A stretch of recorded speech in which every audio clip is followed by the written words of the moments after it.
Que tu sais lire sur un pied à coulisse comme ça. Et là, on va aller mesurer la cote intérieure de ce gros tube là. Sauf que tu vois, mon petit pied à coulisse numérique, bah, avec les petites pattes à l'intérieur, il est trop court. Comme ça, c'est pas compliqué. Ta cote, elle est affichée là. Et pour prendre les mesures à l'intérieur, c'est ces parties-là qui vont à l'intérieur du tube. Mais sur celui-là, pour prendre les cotes intérieures, il n'y a pas les petits pipiou derrière là. Tu vois, il n'y a pas ça. Donc là, on va prendre la cote intérieure du tube avec cette partie-là. Tu vois, elle est un peu arrondie pour aller pile dans le tube. Sauf que là, quand tu prends la cote, il faut pas oublier de rajouter nos 20 mm, tu vois, qui sont ici.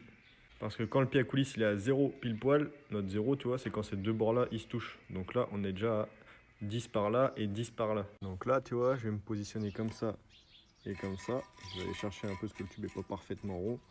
Donc ça me donne 200 plus nos 20 mm, donc ça nous fait 220 mm. Mais là, si tu regardes bien, le trait n'était pas pile sur le 201 ni sur le 200. Tu vois, le petit trait, il tombe entre le 200 et le 201. Donc après, là, on va aller chercher l'autre chiffre qui tombe en face. Donc là, il faut avoir des bons yeux.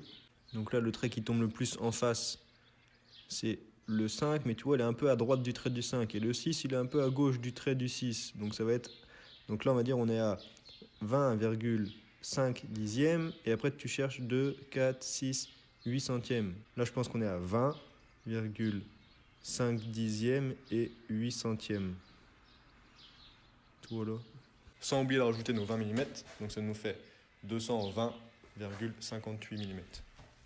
Et là, je suis en train d'usiner ça. Je vais mettre 220,58 mm avec un peu de jeu. Et après, on ira souder ça dans le tube. Allez, tchuss.